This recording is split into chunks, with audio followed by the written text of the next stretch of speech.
เอาทักทายสบายดีทุกคนที่กำลังติดตามพักชมนอนยินดีต้อนรับสู่สองอาคาน้อยวันนี้อยู่กับแพรคำศรีและนี่คือรายการวิถีชีวิตของอาคานะวันนี้เราจะนำเสนอเมนูคือจุตับจุอันกระเพาะนี่เนาะของเนื้อควายนี่ตัวนี้เราจะซอยดิบๆเลยดิบสดๆเนาะเพิ่งค้ามาเพิ่งไปเอามานี่เนาะวิธีการกินแปลกๆนิดนึงอย่างที่บอกไปหลายๆคลิปเนาะวิธีการกินหรือว่าวัฒนธรรมการกินของแต่ละพื้นที่มันบ่คือกันนะผู้ใดกินได้ก็กินผู้ใดกินบ่ได้ก็เบิ่งเอาเนาะนี่พี่น้องอีสานเขากับพี่น้องคนเหนือเขานี่ โหดีเนาะสำหรับตัวนี้อันนี้คือจุตับควายสดๆเลยกับมันนี่30กีบเนาะตัวนี้เขาจะซอยตัวนี้ก่อนซอยบางๆมองที่ตะกล้อง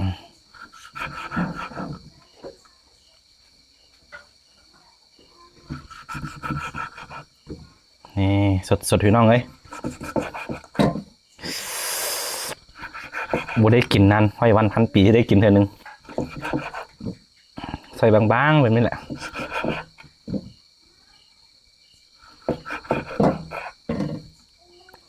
ตัวนี้คือกระเพาะของมันควายเนาะนี่ไส้แล้วก็และนี่คือตับเนาะตับสดเลยบ้านตับบานพี่น้องไงซอยบางๆเนาะกับข้าวเหนียวฮ้อนๆโอ้พี่น้องอาหารสั้นดีของคนอีสานคนลาวคนเหนือเขานี่แหละมักกินกันเขาจะซอยบางๆเนาะกินคนเดียวป่ะที่บ้านบุ้ยผู้ใดกล้ากินบู๊ว่าสีสันของกล้องจะเป็นยังไงเนาะเพราะว่าเราจะเอากล้องมือนี้เอากล้องโทรศัพท์ธรรมดานี่ไทยนี่พี่น้องตับสดหวาน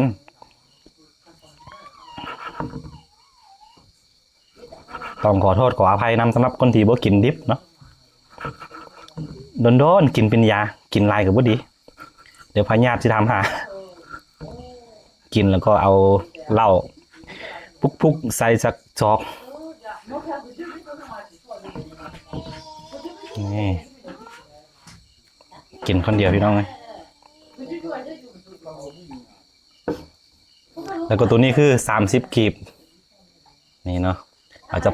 เอาตัวนี้พันเนาะตัวนี้อาจจะซอยนิดนึงนี่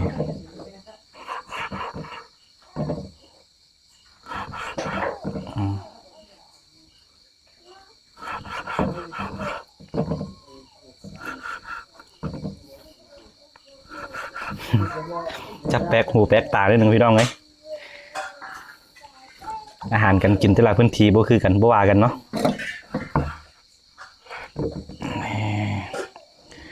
เรียบร้อยอันนี้ก็เมียนก่อน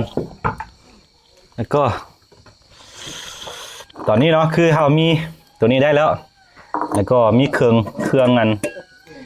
กับเนาะอันนี้คือผักอีเลิศหรือว่าหลาโรสภาษาเวียดนาม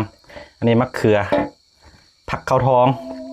ผักกั้นกำแล้วผักหอมดวนเนาะภาษาลาวนี่เครื่องกับของเราก็จะเอาเนื้อนี่แหละใส่นี่กินตับหวานบวกกับ30กีบพันใส่ผักอีเลิศโอ้โหสั้นดีพี่น้องเลยอาหารสั้นดีนี่ผู้ใดบ่มักก็บ่ต้องเบิ่งเด้ออันตัวนี้เพราะว่าอาจจะแปลกหูแปลกตานิดนึงโอเคตอนนี้เราลืมมาเอาเจลเห็ดไว้แล้วและสำหรับสูตรเจลเนาะเจลก็คือบ้านของเราเอามาพี่ตะกล้องก็เฮ็ดเองเลยตัวนี้เนาะคือจะมีก่อนอื่นเราจะเอาน้ำเพี้ยของมันเนาะไปต้มครับดีของมันดีควายนั่นแหละไปต้มให้สุกๆแล้วก็จึงมาป่นจะมีมักทั่วดินแล้วก็ข้าวคั่วแล้วก็ผักหอมนี่ผักหอมหลายๆชนิดเนาะป่นเข้ากันแล้วก็ได้เลยเค็มเลยทีเดียวเนี่ยถ้าผู้ใดมักเหนียวก็ใส่แบบข้าวคั่วหลายนิดนึงเนาะโอเคตัวนี้เอาซิโบว์อะไรตัวนี้เขามีนี่แอปข้าวของอาคาแท้ๆตัวนี้เนาะ มีข้าวเหนียวฮอนมันบ้อนละอาจจะกับข้าวเหนียวสุดยอดเลยรสชาติบุรีติดนานโอเคทุกคนตัวนี้เอาลองซิมก่อนนะห้อยวันพันปีที่ได้กินเท่านึงโอเคตอนนี้เราลองซิม จะเอา30กิบนี่ไปพันใส่ตับหวานๆนั่นมาของพี่นะครับเนี่ยคือบ่ต้องซอยหนาหลายคันซอยหนาหลายกับบ่ปันใดเอา30กิบพันใส่กับผักอันนี้เนาะผักกั้นกำหรือว่าผักหอมดวนเป็นบ่คือกันแล้วก็พันอย่างนี้นี่นะคุยเลยมาเฮ็ดของนี่นะคันผู้ใดเจียวนะผู้ใดมักแบบเหลวๆแล้วเหนียวๆนิดนึงก็ใส่ข้าวคั่วลายนิดนึงเนาะทุกคนนี่โอ้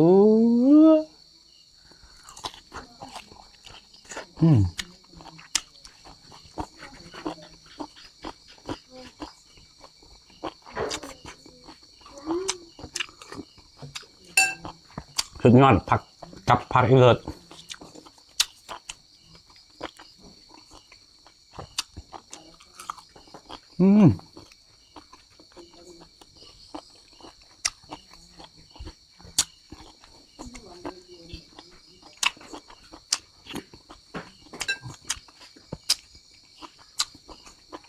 โดนกินเท่านึงเป็นหยาเนาะกินลายก็พอดีเอาเจ้าตัวนี้ไปเลยนะนี่คือกระเพาะของมันตัวนี้จะยับนิดนึง30กิบพันเข้าไปพี่น้องไหมแบบนี้นะนี่แล้วก็ผักอีเลิศพันเข้าไปต้องหอมใส่เข้าไปกล้วยเจียว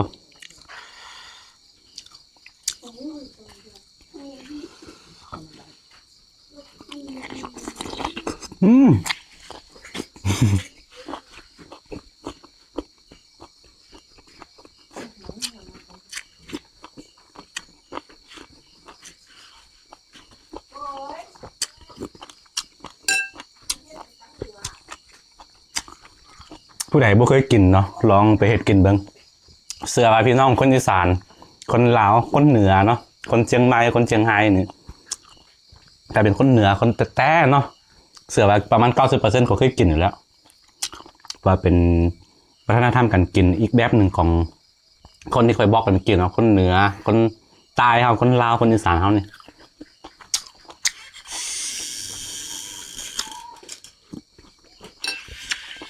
โดนกินเท่านึงว่าเป็นอย่างไรนะ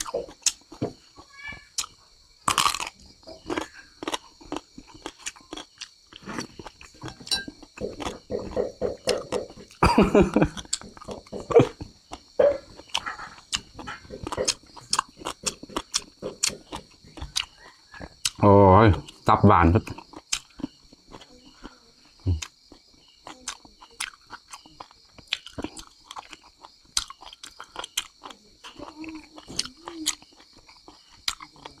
อันนี้ใส่ไปนี่นะ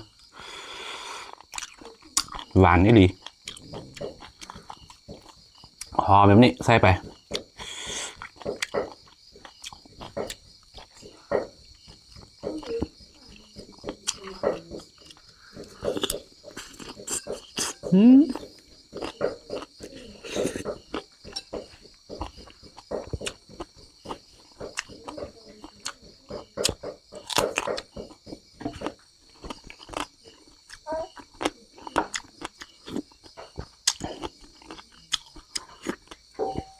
เจียวเพี้ย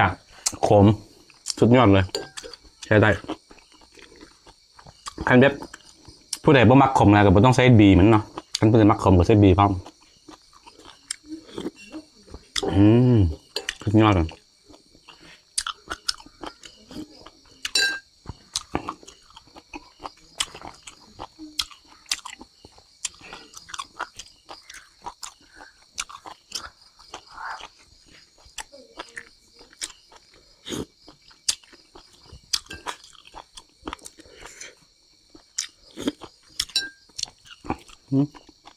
ข้าวตึกมื้อ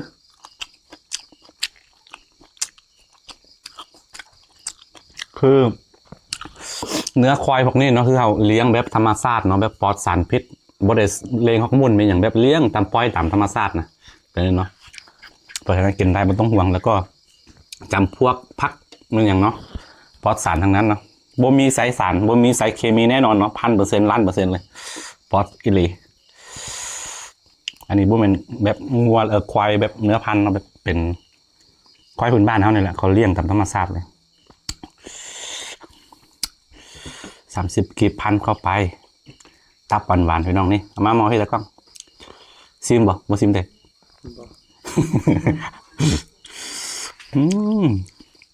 อาหารสันดีบุ้ยผู้ใดกล้ากิน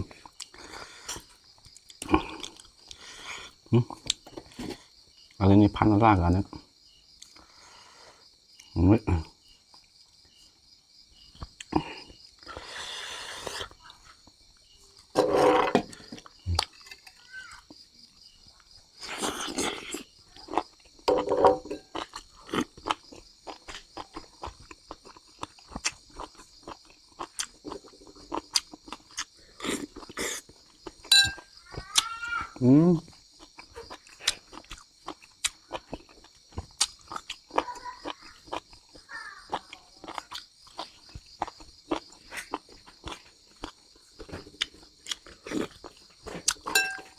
สุดยอดดีพี่น้องไหมว่าแข่งพลานะ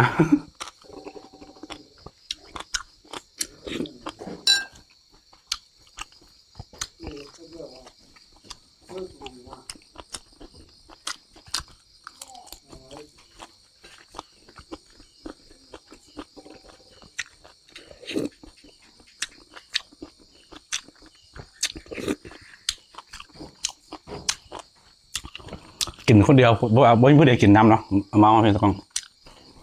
ยังหลายอยู่เลย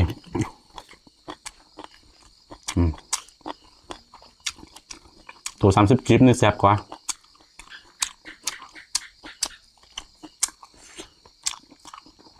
ตับใส่ตับนี่ไม่ต้องซอยหนาเนาะคันผู้ใดซอยหนากับผู้ใดมักกับซอยหนาก็ได้แต่ว่าเขาบ่มักหนาใส่นี่เข้าไปเลยมา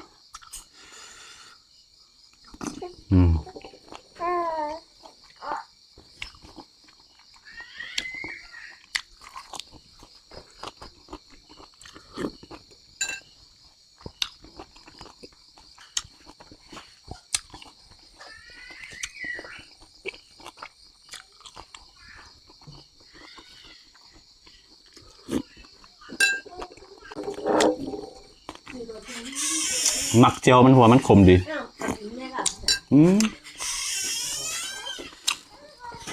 อาซาจะมาอะไรเลยอ่ะ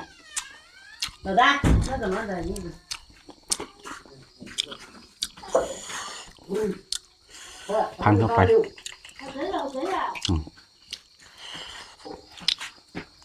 นะ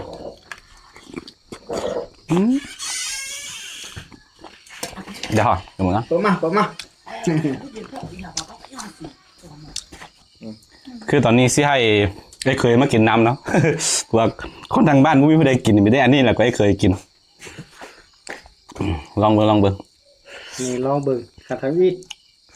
ลำกินจักเสีย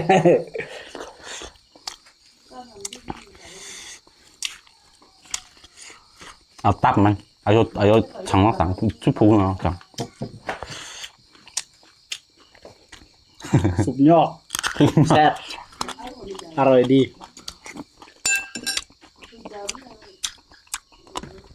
ช่างน้องคือ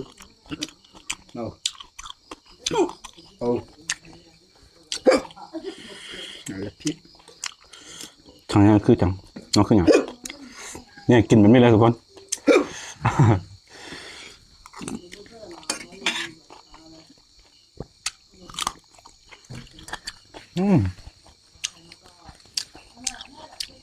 ตับบานเกิน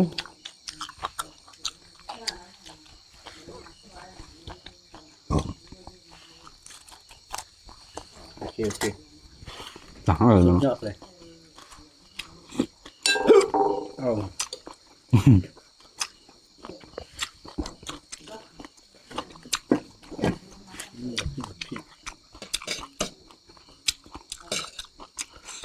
กินแบบนี้เลยทุกคนติดเผ็ดคำสุดท้ายมีตับมี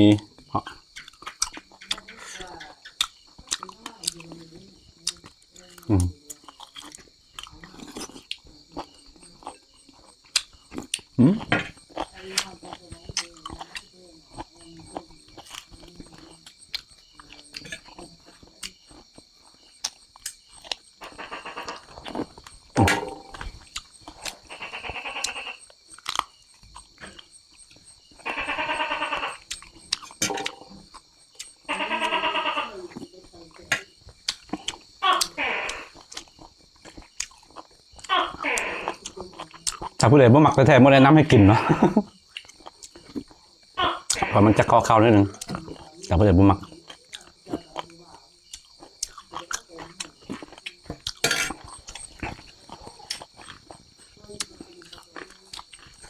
เผ็ด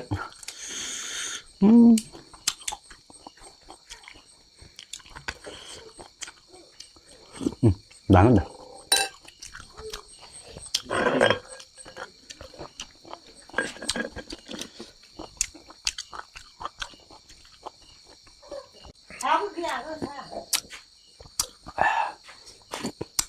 กินอะไรบุพอเจียวมัน